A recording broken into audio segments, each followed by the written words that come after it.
సంవత్సరాల తరబడి ఎన్ని మందులు వాడినా మీ మోకాల నొప్పులు తగ్గట్లేదా? ప్రాణ పెయిన్ క్లినిక్ లో అత్యాధునిక చికిత్స. Welcome to Suman TV. తెలంగాణలో గ్రూప్ 2 ఎగ్జామ్ పైన కొంత వివాదం కొనసాగుతుంది. గ్రూప్ 2 ఎగ్జామ్కి డిఎస్సికి మధ్య విద్యార్థులు ప్రిపేర్ అయ్యే అవకాశం లేకుండా సమయం తక్కువగా ఉందని, మాత్రం అంటే అతి వేగంగా ఎగ్జామ్ నిర్వహిస్తున్నారనే వివాదం కొంత కొనసాగుతుంది.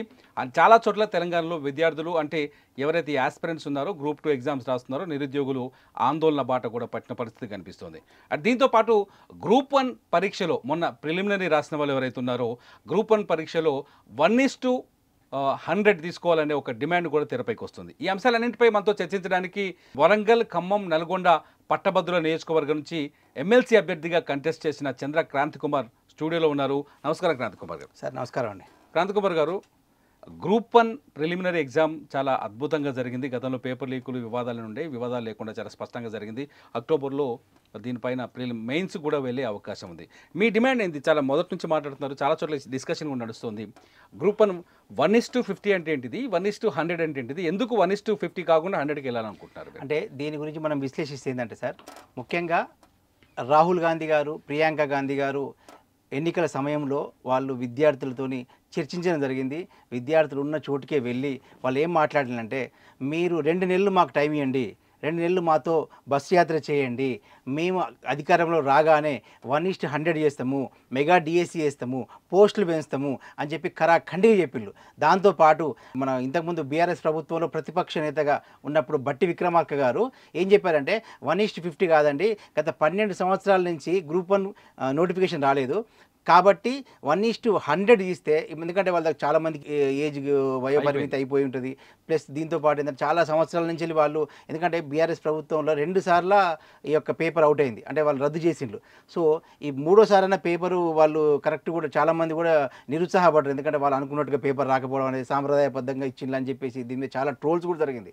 సో ఇన్ని ప్రాబ్లమ్స్ ఉన్నాయి కాబట్టి అట్లీస్ట్ 1:100 పెడితే ఇంకో కొంతమందికి, ఇప్పుడు దాదాపు 4 లక్షల మంది రాసిండ్రు, 600 పోస్టులు 570 పోస్టులు ఉన్నాయి, అంటే 25,000 మంది కాకుండా 50,000 మంది ఇస్తే మేము మా యొక్క అదృష్టాన్ని పరీక్షించుకున్నాం. ఎందుకంటే 12 సంవత్సరాల నుంచి మేము కష్టపడి చదువుకున్నాం, ఈ కష్టాన్ని మేము ఉత్తనే వృధా కాకుండా, ఎందుకంటే వీళ్ళు బట్టి విక్రమార్క గారు అసెంబ్లీ సాక్షిగా చెప్పిండ్రు, మేము 1:100 ఇస్తాం, తప్పకుండా దాన్ని పరిశీలించండి అని చెప్పేసి కేసీఆర్ ప్రభుత్వానికి అప్పుడు చెప్పడం జరిగింది. సో వాళ్ళు ఏమంటున్నారంటే, మీరు ఇచ్చిన మాట ప్రకారం మేము మీ కొరకు పనిచేసినాము, మీరు ఇది మీ చేతిలో ఉంది కాబట్టి మీరు 1:100 చేయండి, ఎందుకంటే 2-3 రోజుల్లోనే రిజల్ట్ ఇద్దామని ఆలోచన ఉన్నది. కాబట్టి ఇది కంపల్సరీ నిరుద్యోగులు మన ధర్నా చేసిండ్రు, ఇందిరా పార్క్ ధర్నా చేసిండ్రు, ఈరోజు కూడా దిల్సుఖ్నగర్ కాడ ధర్నాలు చేసిండ్రు, గాంధీ హాస్పిటల్ దగ్గర ఇప్పుడు ఒక అతను నిరాహార దీక్ష కూడా చేస్తున్నాడు, ఏమైనా 1:100 చేయాలి, మెగా డిఎస్సి వేయాలి, గ్రూప్ 2 పోస్టులు కూడా పెంచాలని చెప్పేసి. 1:50 చేయటం వల్ల చాలా మెరుగైన వాళ్ళు, లేకపోతే బాగా కష్టపడి చదివిన వాళ్ళు, ఎక్కువ మార్కులు కష్టపడి సాధించిన వాళ్ళు, అంటే క్వాలిటీ పీపుల్ 1:50లో కనిపిస్తారు. 1:100కి పోతే ఒక్కసారిగా 50% మంది పెరిగిపోతారు. అందులో కొంచెం అంటే అనుకున్న మార్కుల కంటే తక్కువ మార్కులు వచ్చిన వాళ్ళు కూడా ఉంటారు. దీనివల్ల ఒక క్వాలిఫైడ్ కానీ కష్టపడి చదివిన విద్యార్థికి నష్టం జరగదా? అంటే ప్రిలిమినరీ ఎగ్జామ్లు అన్నప్పుడు అందరూ చదువుతారు, అందరూ రాస్తారు. దాంట్లో మీరు అన్నట్టు 1:50 తీసినా, 1:100 తీసినా, నేనైతే ఇంకేమంటే నా పర్సనల్గా అయితే 1:100 కాకుండా 1:500 తీసినా ఏం కాదంటే, ఎందుకంటే వీళ్ళకు 12 సంవత్సరాల నుంచి లేదండి ఎగ్జామ్కు నోటిఫికేషన్ ఇవ్వలే. సో ఈ 12 సంవత్సరాల నుంచి ఎంతమంది అంటే చాలామంది వాళ్ళ యొక్క దాదాపు అందరు ఎగ్జామ్ రాష్ట్రంలో 35+ ఇయర్స్లో ఉన్నారు తప్పించి ఎవరు 20 నుంచి 25 మధ్యలో రాసే అభ్యర్థులు ఎవ్వరు లేరు. కాబట్టి వాళ్ళకి, ఎందుకంటే ఈ ప్రిలిమ్స్తోనే వాళ్ళైతే ఎగ్జామ్ మార్కులు చూసి అయితే వాళ్ళకి జాబ్ ఇస్తలేరు. వాళ్ళు 1:100 ఇచ్చేస్తే ఏమైందంటే, కొంతమంది మొన్న ఎగ్జామ్ కూడా, ఎందుకంటే 2 సార్లు ఫస్ట్ సారి రాసిన రద్దయింది, సెకండ్ సారి రాసిన రద్దయింది, 3 సార్లు అయ్యేసరికి వాళ్ళు కూడా మానసికంగా చాలా వ్యధ ఉంటుంది. సో వాళ్ళు కూడా కరెక్ట్ ప్రిపేర్ కూడా కాకపోవచ్చు, ఎందుకంటే ఇది కూడా అవుతుందో కాదో అనే ఒక డైలమాల్లో ఉండొచ్చు. ఇప్పుడు 1:100 ఇస్తే మాత్రం డెఫినెట్గా 50,000 మంది ఉంది, దాంట్లో మెయిన్స్ ఎగ్జామ్ రాసుకుంటారు, వాళ్ళ యొక్క అదృష్టాన్ని పరీక్షించుకుంటారు. ఎందుకంటే ఒకటేసారి మీరు ఇప్పుడు క్వాలిటీ అనేది దీంట్లో కూడా క్వాలిటీ తీయొచ్చు, ఎందుకంటే క్వాలిటీ 1:50 కాదు, 1:100లో కూడా ఉంటుంది. డెఫినెట్గా బట్టి విక్రమార్క గారు తప్పకుండా ఆలోచించి మీరు ఈ డెసిషన్ తీసుకోండి. విద్యార్థులు నిజంగా చాలా విద్యాలోకం మొత్తం, విద్యార్థులు నిరుద్యోగులు మొత్తం మీ గవర్నమెంట్ రావడానికి ఎంతో కష్టపడ్డారు. వాళ్ళు చాలా అన్ని విధాలుగా టీఆర్ఎస్ ప్రభుత్వాన్ని ఓడగొట్టిందే నిరుద్యోగులు. కాబట్టి మీరు దీని మీద ఒక మంచి డెసిషన్ తీసుకొని నిరుద్యోగులకు మీరు అన్యాయం చేయకుండా వాళ్ళకు న్యాయం చేయండి అని చెప్పి నేను కోరుతాను. క్రాంతి గారు, సరే గ్రూప్ 1 విషయంలో 1:100 కావాలని పట్టుబడుతున్నారు. ఇప్పుడు వీళ్ళు ఆందోళన చేస్తున్నారు. రేపు గవర్నమెంట్ కూడా దీని మీద డెసిషన్ తీసుకునే ఛాన్సెస్ ఉంది. ఎందుకంటే బట్టి విక్రమార్క గారే గతంలో స్వయంగా డిమాండ్ చేశారు. ఇప్పుడు తీసుకునే అవకాశం ఉంది. ఈ గ్రూప్ 2 ఎగ్జామ్కి డిఎస్సికి మధ్య గొడవ ఏంటండి? అదే సార్, ఇప్పుడు ఏ ఎగ్జామ్ అయినా మనం ప్రిపేర్ కావాలంటే మినిమం ఒక నోటిఫికేషన్ ఇచ్చినాక మినిమం 45 డేస్ టైం ఉంటుంది. కానీ ఇప్పుడు ఏం చేస్తుంటే గవర్నమెంట్ మేము ఇప్పుడు ఏమంటారు ఈ నెక్స్ట్ అసెంబ్లీ సెషన్స్లో కానీ ఆ నెక్స్ట్ అసెంబ్లీ సెషన్లు కానీ మేము ఇన్ని ఉద్యోగాలు భర్తీ చేసినామని చెప్పుకోవడానికి వీళ్ళు పాపం ఆత్రమాత్రం అవుతారు. ఈ ఆత్రమాత్రం చేయడం వల్ల ఏమైందంటే ఇప్పుడు వీళ్ళందరూ ఈ 3 ఎగ్జామ్ రాష్ట్ర వాళ్ళందరూ సేమేనండి. 15 లక్షల మంది మొత్తం ఉంటే 4 లక్షల మంది గ్రూప్ 1 డిఎస్సికి ఒక 3 లక్షల మంది 2,79,000 మంది నిన్నటి వరకు అభ్యర్థి చేసారు. గ్రూప్ 1 కూడా 3,79,000 మంది 3,80,000 మంది రాసిండ్రు.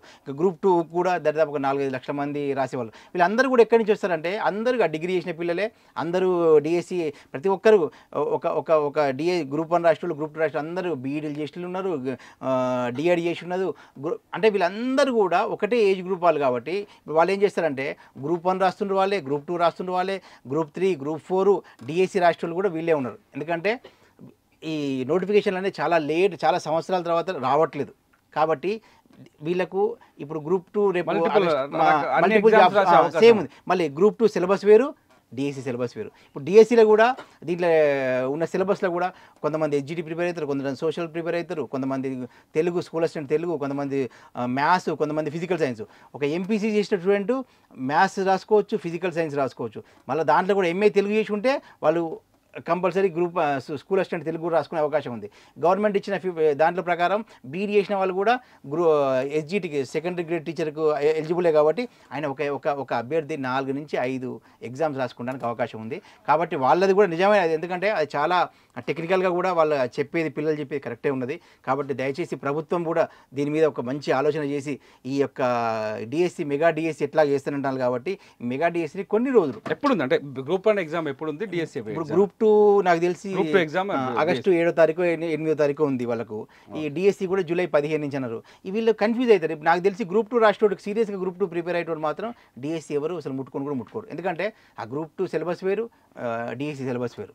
ఓకే, అంటే ఆల్రెడీ అంటే నేనేమంటానండి, ఇక్కడ చాలా రోజుల నుంచి అన్ని ఎగ్జామ్స్ ప్రిపేర్ అవుతూ వస్తున్నారు. గ్రూప్ 1 ప్రిపేర్ అవుతూ వస్తున్నారు, గ్రూప్ 1 రాష్ట్రంలో గ్రూప్ 2 రాస్తూ వస్తున్నారు. ఆల్రెడీ డిఎస్సి కూడా ప్రిపేర్ అయ్యే ఉంటారు. అంతే దీనికి ఎదుర్కోలేరు అంటారు. అంటే విషయం ఏంటంటే ఇంతకుముందు గవర్నమెంట్ గ్రూప్ 1 రిలీజ్ చేసినప్పుడు దానికి 45 రోజుల నుంచి 60 రోజుల టైం గ్యాప్తోని గ్రూప్ 2 ఇచ్చిండ్రు. మళ్ళీ దానికి టైం గ్యాప్తోని డిఎస్సి వేసిండ్రు. అప్పుడున్న పరిస్థితి లోపల వాళ్ళు అది కరెక్ట్ జరిగితే వీళ్ళకేం అన్యాయం కాకపోవు. కానీ ఇప్పుడున్న పరిస్థితి లోపల వీళ్ళు ఎట్లా చేసి ఈ ఎగ్జామ్స్ అన్ని కంప్లీట్ చేయాలి, మేము ఉద్యోగాలు ఇస్తామని చెప్పి నిరూపించుకోవడానికి ఈ యొక్క గవర్నమెంట్ అధికారులు ఏం చేస్తారంటే కంపల్సరీ ఇప్పుడు గ్రూప్ 2 ఆగస్టు 7వ తారీఖు ఉన్నది అయిపోగా అంతకుముందే జూలై 15 నుంచి మళ్ళీ డిఎస్సి ఎత్తాను. సో ముందు డిఎస్సి ఎగ్జామ్ డిఎస్సి ఎత్తాను కాబట్టి వాళ్ళు కన్ఫ్యూజ్ అవుతారు. ఎందుకంటే ఎవరు ప్రిపేర్ కూడా ఎవరికి ఎక్కువ నష్టం జరిగే అవకాశం ఉంది? డిఎస్సి వాళ్ళకా లేకపోతే గ్రూప్ 2 వాళ్ళకా? గ్రూప్ 2 రాష్ట్రాల్లో డిఎస్సి రాస్తాను. డిఎస్సి రాష్ట్రాలు అందరూ గ్రూప్ 2 రాస్తారు. ఇప్పుడున్న ఎగ్జామ్ సిస్టమ్ ప్రకారం ఇప్పుడున్న జూలై 15 నుంచి డిఎస్సి వాళ్ళకి చాలా ఇబ్బంది అవుతుంది. డిఎస్సి రాష్ట్రాలకు ఎట్లా? ఎందుకంటే వాళ్ళు డిఎస్సి అనేది ఒక ప్రత్యేక సిలబస్ 6 to 10th క్లాస్ వరకు ఉంటుంది. దాంట్లో మిగతా దాంట్లో ఉన్న సబ్జెక్టులు వేరు, ఈ గ్రూప్ 2 చదివే సబ్జెక్టులు వేరు ఉంటాయి. ఆ సిలబస్ వేరే ఉంటుంది. సో దానికి అసలు కంపేర్ చేయలేము అన్నట్టు. ఓకే, ఒక గ్రూప్ 1కి ఈ సిలబస్కి సంబంధం లేదు. సో ఇప్పుడు మీరు ఏం చేయాలనుకుంటున్నారు? ఫైనల్గా ఏం చేస్తే బాగుంటుంది? గ్రూప్ 2 ఎగ్జామ్ యథావిధిగా కంప్లీట్ చేయించేసి డిఎస్సిని మాత్రం ఒక 2 నెలలు వాయిదా వేసేసి దాంట్లో ఉన్న పోస్టులు కూడా ఇంకా పెంచనని చెప్పింది. ఎందుకంటే కాబోయే భారత ప్రధాని అనుకొని మనం రాహుల్ గాంధీ గారికి చాలామంది పాపం ఇక్కడి నుంచి కూడా మనం 8 సీట్లు అందించినాం. వాళ్ళు ఆయన ఏం చెప్పిండంటే మేము గ్రూప్ 2 ఉద్యోగాలు గ్రూప్ 1 ఉద్యోగాల సంఖ్య పెంచుతాము, 1:100 చేస్తాము, దాంతోపాటు మెగా డిఎస్సి ఇస్తామని చెప్పేసి వాళ్ళు ప్రామిస్ చేయడం జరిగింది. అందు గురించే పాపం 2 నెలలు పిల్లలందరూ కష్టపడి బస్సు యాత్రలు కూడా చేయించిళ్ళు. బస్సు యాత్రలు విద్యార్థులతో చేయించిళ్ళు. వాళ్ళందరి కృషి వల్లనే ఈరోజు కాంగ్రెస్ గవర్నమెంట్ వచ్చింది. కాబట్టి ముఖ్యమంత్రి రేవంత్ రెడ్డి గారు కూడా మేము రిక్వెస్ట్ చేస్తున్నా, సార్ తప్పకుండా మీరు అన్న ఏదైతే ఇచ్చిన హామీలు మీ జాతీయ నేత రాహుల్ గాంధీ ఇచ్చిన హామీలు కూడా మీరు నెరవేరిస్తే పిల్లలందరూ చాలా సంతోషంగా ఉంటారు. ఎందుకంటే వాళ్ళు ఏం ఫీల్ అయిందంటే బీఆర్ఎస్ గవర్నమెంట్లో కాని ఉద్యోగ భర్తీలు కాంగ్రెస్ గవర్నమెంట్లో అవుతుంది అని వాళ్ళు ఒకటే భావించిండ్రు. దాన్ని మీరు నిజం చేస్తే నెక్స్ట్ ఇంకో 5 ఏళ్ళు కూడా మీరే వచ్చే అవకాశం ఉంటుంది సార్. చూద్దాం మొత్తానికి గ్రూప్ 1 గ్రూప్ 2 ఎగ్జామ్ పైన డిఎస్సి ఎగ్జామ్ పైన గవర్నమెంట్ ఎటువంటి డెసిషన్ తీసుకుంటుందో. థ్యాంక్ యూ క్రాంతి గారు. ఇది మొత్తానికి గ్రూప్ 2 ఎగ్జామ్కి డిఎస్సి ఎగ్జామ్కి మధ్య సమయం కావాలి. డిఎస్సి జూలై 15వ తేదీన మొదలవుతుంది. గ్రూప్ 2 ఆగస్ట్ 7వ తేదీన ఎగ్జామ్ ఉంది. 2 సిలబస్లు వేరు కాబట్టి ఖచ్చితంగా గ్రూప్ 2 ఎగ్జామ్ని ఇంకొంతకాలం తీసుకొని గ్రూప్ 2 ఎగ్జామ్ నిర్వహించాలని చెప్పేసి క్రాంతి గారు డిమాండ్ చేస్తున్నారు. Thank you. చూస్తూనే ఉండండి సుమన్ టీవీ. సుమన్ టీవీలో మీ పర్సనల్ అండ్ బిజినెస్ ప్రమోషన్స్ కోసం కింది నెంబర్కి కాంటాక్ట్ చేయండి.